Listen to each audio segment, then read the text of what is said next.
Hello and welcome. I am Kieran Scrivener, and today I'm going to do a book haul for November and December. I'm always a little late on these, but I have endeavored that I'm going to try to be better. I have all of these books, and they're all Daphne du Maurier. She is the author of one of my favorite books, Rebecca. And then I've also read this book, which is My Cousin Rachel, which is also like a really spooky novel in which there's this nephew and uncle that are pretty much like father and son. And the uncle goes to Italy for his health, and he meets this distant cousin of them. He sends all these passionate notes that are becoming more and more worrying to his nephew Ambrose, who then goes to Italy and finds that he's dead and that Rachel is coming back to stay with him. And it's a very creepy, very interesting book that by the end of it you're like, oh, that and that, and it works so well. Another one that I found is The House on the Strand. This is a very popular one of her books. This was the most famous of her works that I didn't previously own, so I'm really excited to own it now. And it's The House on the Strand, and it is set Richard Young is tired of publishing and his wife and his stepsons, and he instead goes to the Cornwall Manor. And we know that Daphne loved her Cornwall Manor. She spent a lot of time on her Cornish estate, and that is where Rebecca and many of the books are based. This one, he takes a drug and ends up 600 years in the past. I don't really know if I'm sold on the whole drug trip thing, but we'll see. I also found Hungry Hill, which is one of her books that I had never heard about. This takes over 5 generations of Irish family living around a copper mine and the ways in which their lives intersect. And I'm really excited to dive into one of her books that I know nothing about. At the same thrift store, I also found Sonnets, the Portuguese, and Other Poems, and I was overjoyed.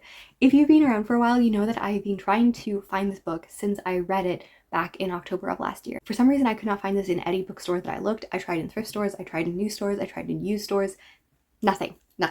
And I was so overjoyed to find this because I really liked this collection and I thought that she is really powerful. And this also has some of her other poems that I have not yet read, and I'm excited to have that as well. This was my most indulgent buy, but it was only $1, so I really could not resist. And this is Cinder by Marissa Meyer. As you can tell, I have a thing for Marissa Meyer. I've been reading her books for a really long time and I love them, and these are the new covers, and I've always thought that they were really, really pretty, but I obviously was not going to spend money on them. And then I saw them for $1 and I was like, oh, that's cool.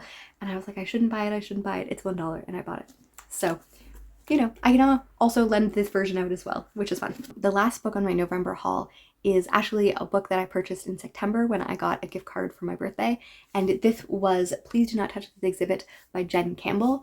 And she is a fellow YouTuber, and she has brilliant content about various books and poetry and all of these things, and she also talks about disability, and I have heard her read some of the excerpts of this poem, and I love it. This book intersects her childhood in hospitals and surgeries, as well as looking at her as an adult and experiencing IVF, that kind of waiting period of motherhood, and she's a really brilliant poet that I'm so excited to experience. We're going to continue on the poetry train as I talk about Christmas presents, and this is The Wasteland, and this is by T.S. Eliot. I talked a little bit more about this in the classics that I want to read in 2024. I have started a little bit of The Wasteland, and it is nonsensical in ways, and I am not sure that that's what I love. I talked about in my worst books of 2023 about how I don't love poetry that's weirdly philosophical. I love thinking and all of the big questions. He's also just speaking in random languages that time, and I'm like, dude, what up? He later wrote about his wife that she made the world in which he wrote this, and that's pretty sad. I'm excited to read this, even though I am not loving The Wasteland as much as I wished I did. We have Anne of Avonlea. This is Lucy Montgomery's second book in her Anne of Green Gables series. I own all of them, but I love these covers so much, and this was at a thrift store.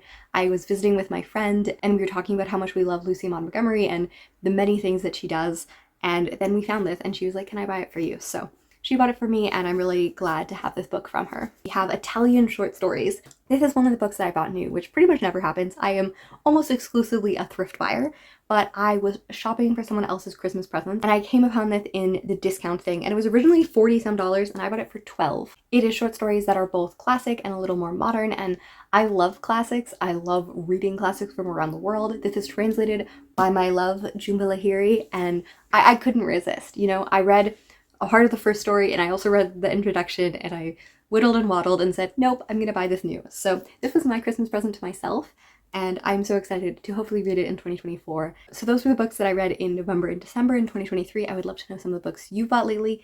Have you read any of these? Do you have thoughts? And I will see you next time. Bye.